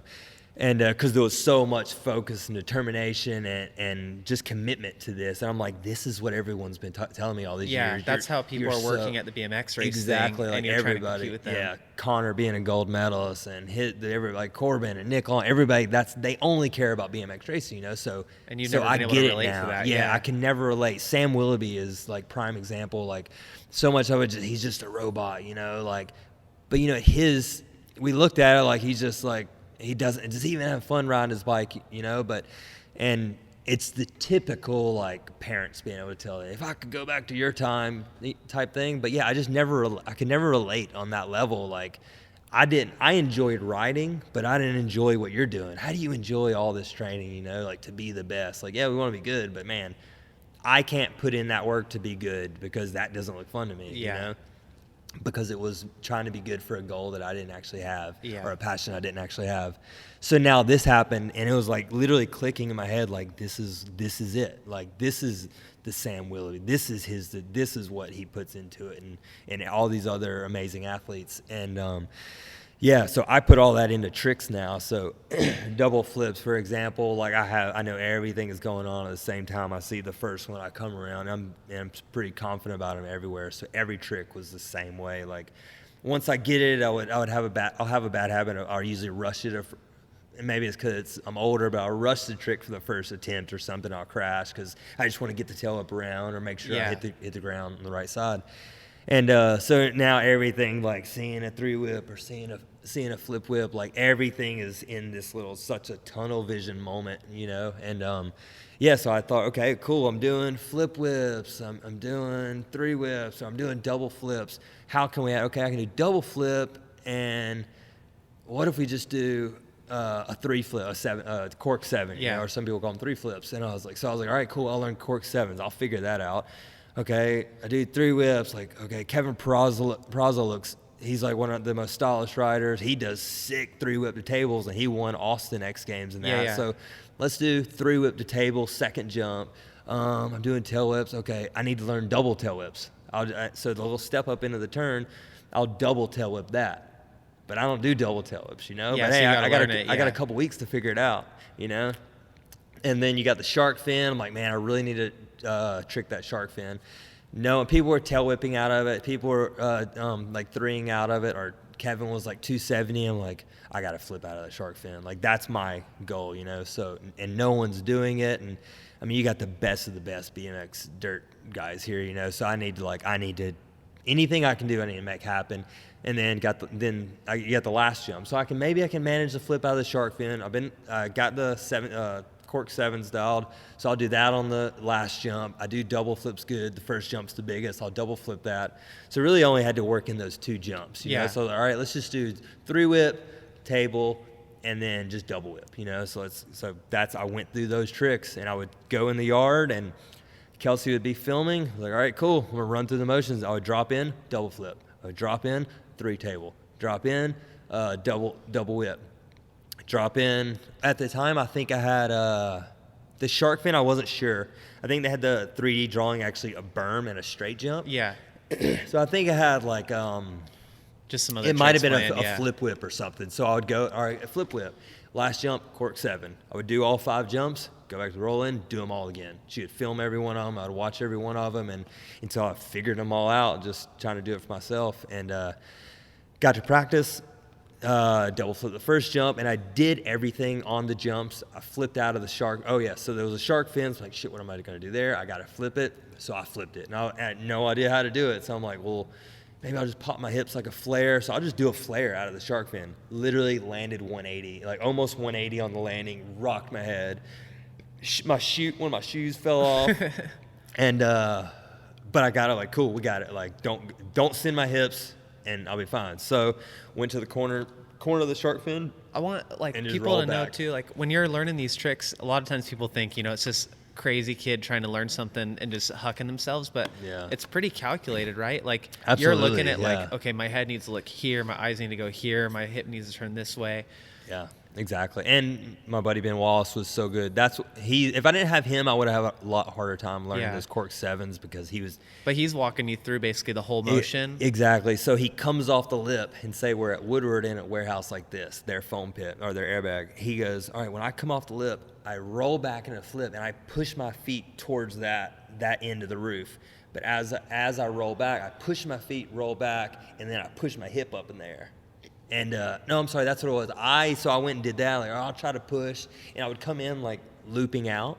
So I was like, well, I'm gonna go. I'll push, but I'll push my hips. So I would push my hips, and that's what would change my rotation because I would just like start out like, okay, let's just turn off the lip, Yeah. And I would always, you would say like a 360 might come in right, but when you do that second rotation, it starts turning off axis in a different way. So I was like, well, if I kick my hips, it gets me off axis in this way. And then I know I'll come around on my back. And if I'm on my back and I see the roof, then all I know, I just look over my right shoulder and that will be the landing. So I did that, like hips, roof, landing, Crazy. And just would break it down in little steps like that and just figure it out. So I did all my tricks. I did the double flip right before our first round. It was fine. And I was really nervous about that trick for some reason, and that's the one I had the most dialed. So now we're in for You the think first it's just because it's your heat. first jump, or Yeah, maybe, or maybe because I have it so dialed, I shouldn't screw it up. Yeah.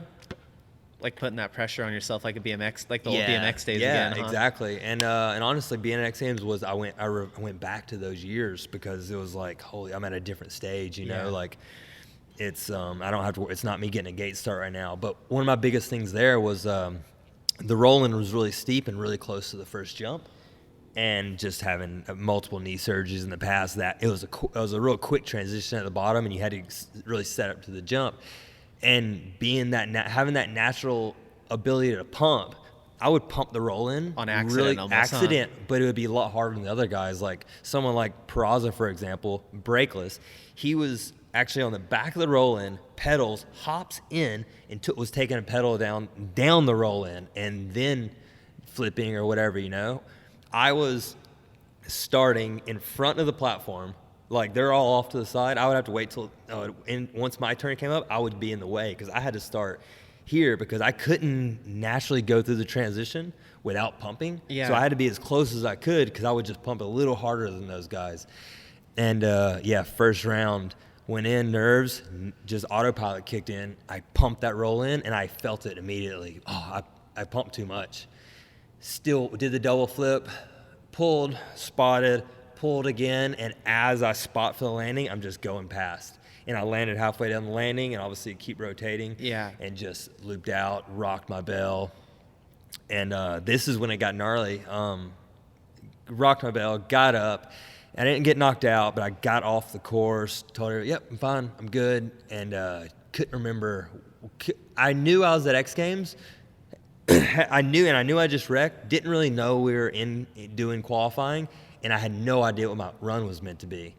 And before I'm doing an interview, my mouthpiece is on the ground. And I'm like, all right, well, I gotta go to this. I gotta go up and do my next run. And I go up. Kelsey was on the camera behind one, like pick it up. Hey, you forgot your mouthpiece. He runs up, just forgot it, and I don't ride without that, and just forgot my mouthpiece, and that's just important to me because I apparently like when hitting your head, having a mouthpiece is supposed to help reduces with the injury. concussion, yeah. So I always have that on. And I don't like riding the half cut, but I didn't want to put the full face on, so that was important to me. And I just walked away and forgot about it, Got up the roll in, literally looking up and thinking, what am I doing? Like, had no idea what my run was, just knew, like, I need to pump less and double flip. But, like, what the hell is the rest of my run? Couldn't remember it. I yelled down at my buddy Andy Buckworth, and I was like, come on. He hauled ass up there. I was like, dude, what? Him and Ben were the only ones I told my run to, and he had to walk me through. Okay, you're gonna do this. You're gonna do this. You're gonna do this. All right, cool. No way. Yeah, and then dropped in, double flipped, perfect. I think I landed a little low again, because in the second rotation of a double flip, like the first one's good, but the second one almost like gyro affects you forward. So the second rotation makes you go further. Landed low. I guess I X-upped. Double whip, missed both my pedals. Got my feet back on. BMX sprint, one full rotation out of the shark fin. Got out of the shark fin, cork 7, the last jump, tagged just a little bit, and it like kicked me off and fell over. Don't remember. I know that run because of watching the videos, but I don't remember. Came across, went to her, and it was like super foggy on what just happened, and that's crazy. Didn't remember it all, and so that was definitely a bummer because I truly feel like when that moment happened, like, you know, you're at kind of like you said, your childhood dream. You're there, ready to qualify. All these things, like all this pressure you put on yourself. Yeah. Were you like bummed after that, big time, or were you kind of no? Like you knew you had more work to do. I'm glad you asked that, though. I had a lot of determination to come back, and I still have a goal to have that medal around my neck, like Connor had his at whatever age he was. Yeah. That he was going to have a gold medal one day. I still have. I've always had that passion, still have it. I still want to, even if it's just a third, and even if it's a third by default, I don't care. Like, I'm going to go there. If it's meant to me for me to have it one day, I'll take it, accept it however I can get, because that'll be such a proud moment. Yeah. And, I came across and I was talking to Kelsey, and it was the first time in my career, like, I just failed at something so big, but it was okay. It was all right. Like, because you were just happy dude, look to be where there. we're at. Yeah, it's like, I'm not going to get a chance to go into the final 5 tomorrow or final 8 tomorrow and battle for that medal, but dude, I'm an X Games athlete right now. You know, like, not many people get to say that, and I still got hooligan racing on Sunday. Like, let's just chill. We got a chill day the next day. Like, let's just hang out and be a fan and just soak it all in. That's and cool. Yeah, it was literally the first time I didn't leave like pissed off or a poor loser. That's cool. Because I was like, well, my goal was to get here, you know, and I got there this year. And this year the goal was to get there, and I got there. And I don't think it was like I'm getting a medal. Of course, I wanted it, but the goal, like, I'm there and I want to earn my spot. And I think I did that. I think I earned my spot pretty well. I wish I would have landed that whole run in qualifying, but I think I showed I deserved to be there. And it just lit enough of a fire under me now that. And, you know, next year, and like I said, I'll take it any way I can get it. Next year is Olympic year, so, and I know X Games are right around Olympics, so maybe those top dudes like Logan Martin, for example, who won gold in park and dirt. You know, like because Olympics is going to have freestyle BMX exactly, now, right? Yeah. And Logan is one of the most calculated. I know he's straightforward, but I respect that dude so much because I don't like the video game tricks. I like the real moto-inspired tricks, big like whips and tables and turndowns. Exactly. Like Simon Godziak is one of my favorite dudes because he just keeps it in that style. You know, I love that. And so I was like, that's the style I want to be. But when I see Logan, it's like, dude, you're so good. You make all this gnarly shit look so perfect and easy. But you know, hey, maybe he doesn't go to X Games, and maybe Brandon Lupos doesn't go to X Games next year, and those are 2 less dudes. Like, that you're competing against. Yeah, and if 2020 is my year to have that chance to bust my ass for the next year leading into it, and that was part of buying that property back in Alabama is. Because you kind of started building that as a compound. We forgot. We prefer to go into that. No, that's good because we can go into that kind of now. Talking about preparation. So the property I got, 14 acres, a little farmhouse. I had a shop, everything I need. And so now it's like, dude, I can build whatever I want. I didn't have those big jumps in California to ride, and it was just all dirt jump style, and I couldn't train in like a routine as I wanted. Like, I want to be at the trails Monday, Wednesday, Friday, you know, and I couldn't do that because you got the trail bosses. Yeah, there's a lot of hurdles a lot of hurdles to get around, and if you don't dig enough, well, you know, I dig in my backyard all the time. For me, like, I'm just gonna focus on that. Let's dig them on. Like, I don't want to dig. I'm more than happy to help in anyone's trails, you know, but I put a lot of. I mean, my yard's a full-time job. I don't really want to go to someone else's and have to ride. And I don't expect anyone to ever come to my house and dig, you know, like. I don't have a 9-to-5. I'm fortunate enough to be able to dig these jumps. I want to make these jumps rad. So you just come here and enjoy it. You know, I'll never have that trail boss vibe. And like, I'll put the work in. You guys, I'm just grateful to have people to come ride with. You know, I grew up like that in Alabama, not having those guys to ride with. So I was just grateful to have people around. And even now, man, 33, going back to Alabama, wouldn't change a thing, but the same way, I'd just be grateful to have anyone to come out and ride. Yeah, and you're kind of using it a little bit as like a camp, sort of, right? Like coaching a few of the kids in the area. Yeah, that's always been. I love coaching and giving back, because I never forget that I was that kid that started and didn't really have a pro to look up to at my local track, and so I just want to be able to. I moved out of Alabama to have what I dreamed to have in California, you know, and now that I get here, which is I was in Southern California for 10 years, and it was such a different time of opening up BMX Plus magazines and seeing the scene has changed so much, and those things aren't at your fingertips like I thought they truly would be. And it was different with racing because the BMX track was just down the street, but once I got out of racing, I was like, I don't think California is for me. And I always had this little itch in these wants to like go to Nashville or another country town, but somewhere with an airport. So this opportunity came up. I was like, maybe this is my chance to build whatever I want and be able to have that facility to those kids that can't afford to go up north to Woodward. I was never able to afford to go to Woodward as a kid I always wanted to. My parents just couldn't afford to send me. And so now I have that chance to give back in the South of having this private compound, like everybody's safe to come ride. We got airbags, and you don't have to come here to train to be the BMX racer, even though I'm putting in a BMX track. Oh, cool. But I'm putting in a BMX track with a 2-man gate so I can do coaching, but there's a dual slalom track going in behind the first turn. I got a flat track down by the creek. All my dirt jumps are coming from the pond that I'm digging, so hopefully I have just like water things, and I have trail, just an awesome playground for just an adult playground, you know, so I can always have fun the older I get, and then my kids can one day share it, and hopefully I can give that back and get it where it's safe enough logistically or legally, and be able to open it up and have kids, cool. Access that to kids and let them come and have that safe place to learn backflips. Like, you don't have to be the fastest BMX racer, just come and have a rad experience and enjoy these jumps that you want to see the pros ride around the world. Like, let's just build it here, and you have your chance to ride cool. that, you know. So in summary, I guess then what's next for Barry Nobles here? Just make a big push for 2020 and get that X Games medal.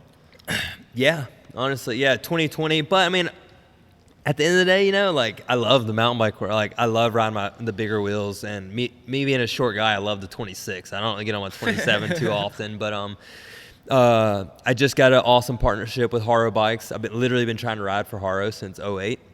So halfway leading in X Games, it was just coincidence. It was just in the right place at the right time. They didn't pick me up for X Games. They actually picked me up to help with to be just a mountain bike guy, you know, and it's been super little. So I'm looking forward to getting everything settled for 2020 season. But to be with Haro, it's awesome. And like I said, I don't really care to be like a downhill guy or a trail guy. Like, I'm still going to go ride that stuff. Yeah, so you like it, but it's not your passion. Exactly. So I don't need to have like the baddest carbon bike out there. You know, they just came out with a new trail bike. It's just to the point, just aluminum frame. But I think that's cool too. Like, you know, we were talking about that earlier, and I think that the biggest thing you can do is just get more people on bikes and give them this healthy outlet. Exactly. And it's just that brand awareness, and a company that fits my personality, that does BMX bikes and mountain, does the whole, and there's only a few companies out there that make a BMX bike and everything. So to partner with a company that does that couldn't fit my personality any better, you know. And my demographics through social media is still so much BMXer, and if that's who I'm selling to, I'm selling to BMXers that want to get started. Maybe they get started on a Haro hardtail because they ride a Haro carbon BMX bike, you know, so they get a Haro, like, oh, I got a mountain bike just like I did, you know, and then they want to step it up. They want to get a trail bike, and then hopefully by the time they go through that cycle, we have carbon nice trail bikes. But it's they're just really putting in a lot of focus into their mountain bike program, and I was been fortunate enough to and honestly, I was bugging them for a while. Cool. Hey man, what's up? Let's get bikes. And because I left my last sponsor out of just a lot of things behind closed doors I didn't agree with, and because of other people's actions came down on me, and I just walked away from a really good salary that as a bike rider, I mean, I was getting paid really well through that brand, and for not winning races, for just being me. So, I mean, walking away from that check that I still haven't even made up for today. And then, so after a year of not having a bike brand, it's to have Haro step in and partner up with me, man. That's cool. It's awesome, you know, because I have the baddest BMX bike now that I ever had in my racing career. Like all carbon, avian, like Haro carbon frame, and the avian carbon parts. Like the bike's the lightest thing, like by far the best BMX race bike. And I only go to gate practice on Tuesday and coach, but like I said, I still train as a BMXer, so it's super helpful. But yeah, I got that. I got the badass hardtail I absolutely love. Their slow bike is unreal, and those are the ones I need to focus on. They got 2 dialed bikes there, so I can be the best athlete I can be. So that's cool. Yeah, it's so we'll see a lot of the Crankworks stuff next year too. That's what I was saying. So Crankworks is still a focus. I want to get back on the full series because I missed Whistler and Europe last year. Yeah, so that is the main focus. Besides X Games, that's the bike I want to be riding. We're in California now. I'll fly back to Alabama Thursday, and I'm coming back at the beginning of January for the Anaheim 2 dirt jump contest. So hoping to get a good result there, and then right after Anaheim 2, I'm right back to the hardtail and the slope bike for Rotorua. Mm-hmm. And then it's just Crankworks focus until hopefully I have a good result, or if they have the Denver contest again, then I'll probably get back on the BMX bike for that event because that's cool. Because obviously I want to go to X Games, and I want them to know they're making a good decision by picking me again because I want to go and get 2 good results and just earn it as a not just a this would be a good chance to go as a dirt jumper, but be actually labeled as like in the freestyle world now, you know, and be able to focus on that. And people like ODI, Flying Maxes, who have been with me for literally 15 to 17 years, they just support me being me, you That's know, cool. and I couldn't ask for anything better than that. Yeah, it's good things ahead, man. Like I'm nothing. Yeah, you seem like you're in a good place. Like yeah, you seem happy. You seem like you know what your direction is. You like the brand. You got awesome chick. Like we live these wild lives too that can put you in a kind of a dark place at times too, and having weird things around you. So I think I've smiled more. I think I've smiled more this year than I have in my whole life, in my whole career. You know, like that's cool. Everything's. I have such a different light on everything, and just so the cliche, like if you believe it, it'll happen. Like like it's so true. That's awesome. I believe everything now that I want to kind of get done, and we're gonna. I mean, at the end of the day, in my head, I'm going to X Games again next year. You know, the dirt jump contest 2020 hasn't even started. They haven't even considered anybody for invites besides the guys that medaled last year. But I'll be there next August. That's cool. Yeah. All right, and then kind of to wrap this up, I just want to do a couple little questions for you. Another one Spomer wanted me to ask you is, what are your thoughts with the whole Pump Track World Championship thing on 26-inch versus 20-inch? Because you see a little bit of animosity between the two. Like last year, BMX guys were dominating a bit, and then this year, Tommy Zula came out and won on the 26. Yeah, sorry, I didn't mean to interrupt. No, go for it. I want to hear your thoughts. I actually did an interview very similar to this. I was going to put it on my YouTube channel in another interview with the Vela Solutions guy, and I just didn't do it. So I'm like pretty stoked to talk about this. Last year going into Pump Track wasn't my focus. I've naturally kind of done well at Pump Track, being strong but it's not like the thing. I want to be the world champ Pump Track guy, you know. I never had that passion. So I ended up going to Whistler 2018 and at the qualifier, Red Bull qualifier before, and I wrecked. And I didn't make it into the world champs. Yeah. So I got a call right before, hey, you're invited. We're going to beat you in the LCQ. And I was like, all right, well, I'm going to take my BMX bike. Yeah. Been on the BMX a little bit. Being a shorter guy, I actually wrecked at Whistler years ago by ass buzzing. So it's always deep sections really scare me. So I'm going to ride a BMX bike. I feel like I'm faster on the hardtail, but the BMX bike is safer.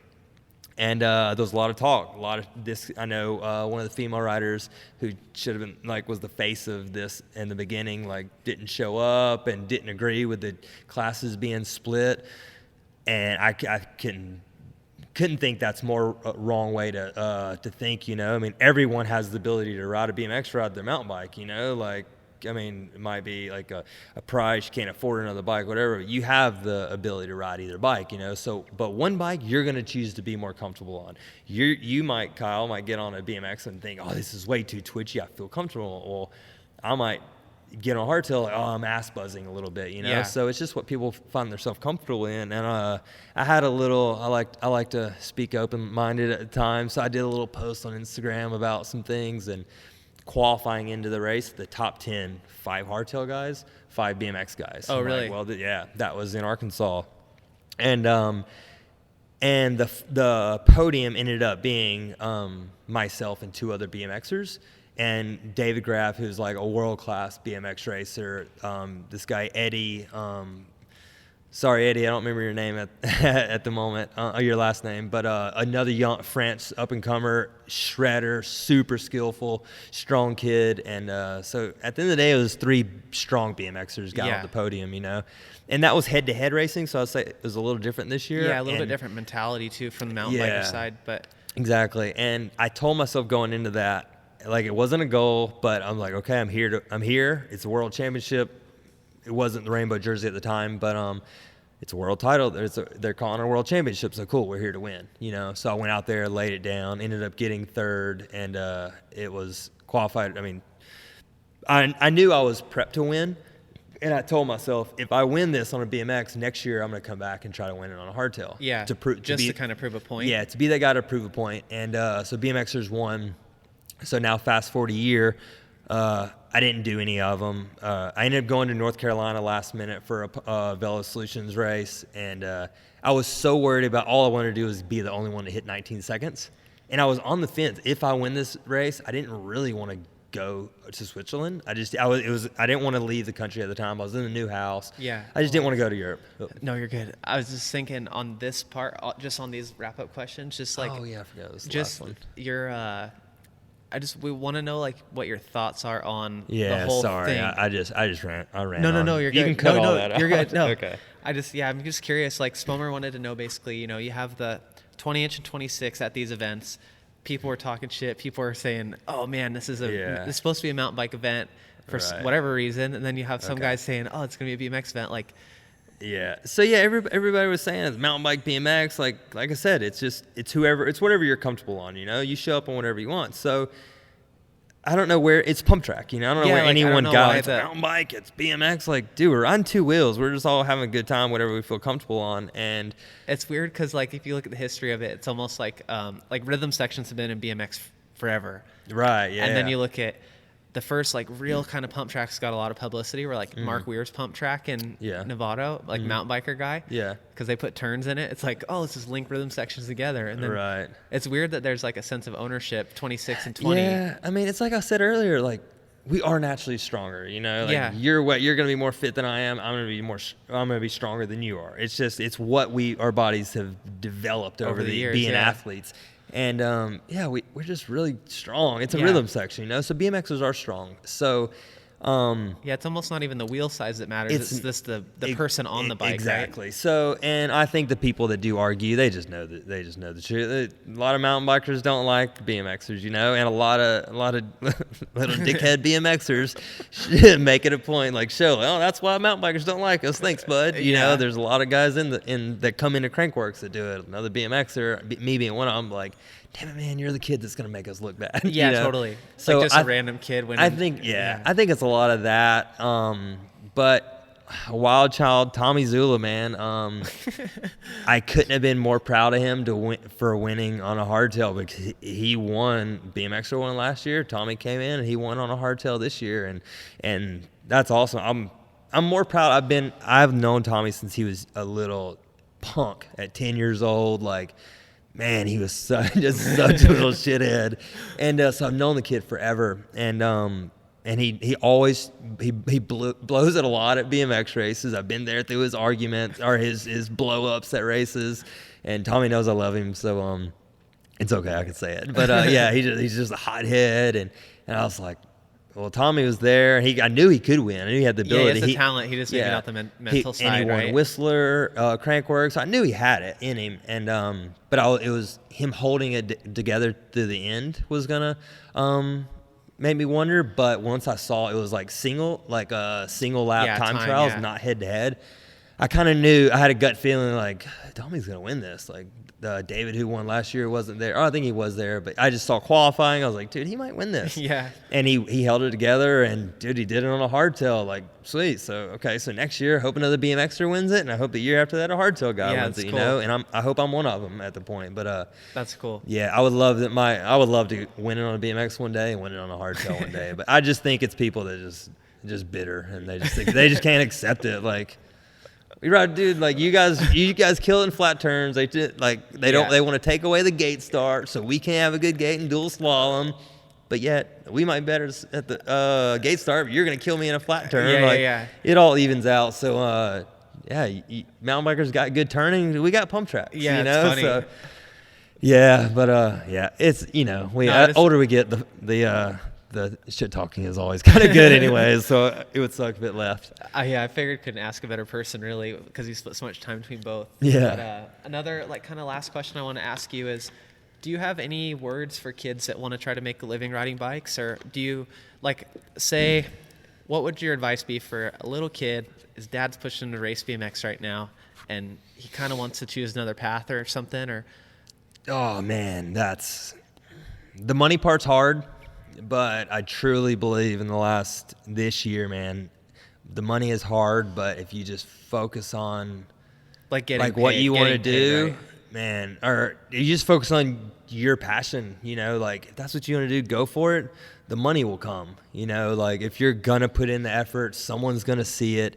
Somehow that the money's going to come. There's going to be a sponsor that sees, that you might be getting semi-ed every event, but someone is going to see that determination because they know that you're putting your passion forward and your determination. Because I was in no situation to buy a house in Alabama at the beginning of this year, and just literally the stars have aligned just because I was like, I'm doing this for me now, and the stars continued to align. And I would have to say it like that.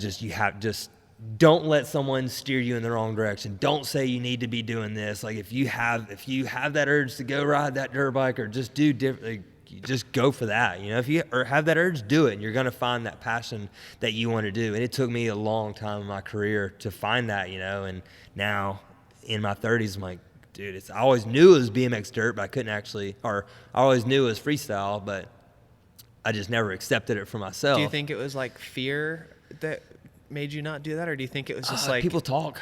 It's this, it's just people talking in your ear. And had you kind of built an identity around, your identity around being a good BMX racer?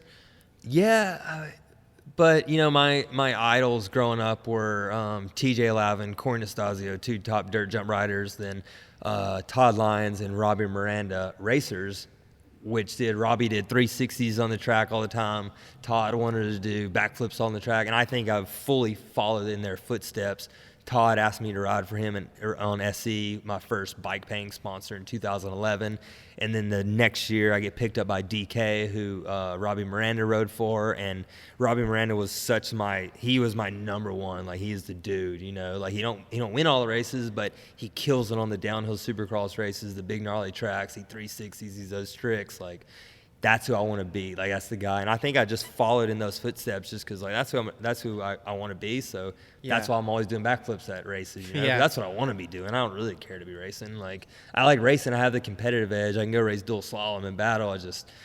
There was other things I wanted to do, and I like to balance them both because it just makes me happy, Yeah. And there's so many people in your ear telling you what you need to do, you should do, or moto dads who wanted to be a top moto guy and living through their kids. Yeah. And you need to do this. You just got to follow that heart.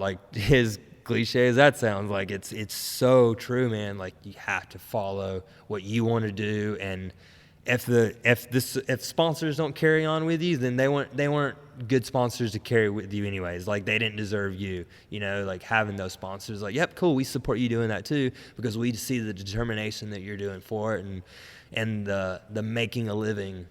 It just comes with it, I'm not living like a rock star by any means. I'm on a budget all the time, but I'm doing what I love, and I'm creating a place for other people to do what they love, and I'm just making it work, staying positive, and literally the more I like kind of focus on it and just go for what I want, whether I have the money or not, and just have the determination. Someone's knocking on my door to let me borrow their skid steer because I couldn't afford to rent one last weekend, or someone's like stuff like that. You know, like there's been a lot of open doors, and just the doors have just kind of been opening. Like, dude, everything has been falling in my lap this year in a positive way. So I couldn't be more excited to continue 2020 from January 1 to December 31st, a full year of doing your just thing, huh? Barry to being Barry, you know? Like, yeah. That's cool, man. Yeah. Well, thank you. I think that's a pretty good way to end this thing, huh? I think so. We killed it on that one.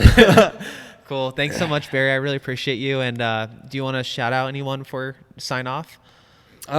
Shit, man. All my sponsors, Haro Bikes, who's just stepped in and picked up a 32-year-old dude, now 33. And, Fly Racing, Maxxis Tires, ODI Grips, Avian Components. Like, people just support me being me, you know? And my girlfriend, Kelsey, who's, I couldn't think of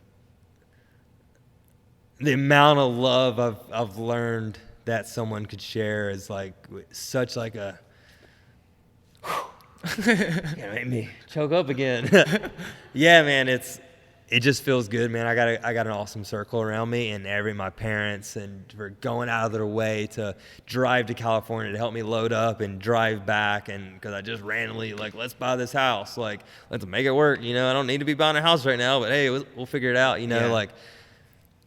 Man, like Kelsey's parents, like I barely know them, but they've been by my side, and yeah, I just have an awesome circle around me right now, and just hope this keeps going forward and drag out a few more years of the sport, you know? That's cool. Yeah, I'm happy for you, man.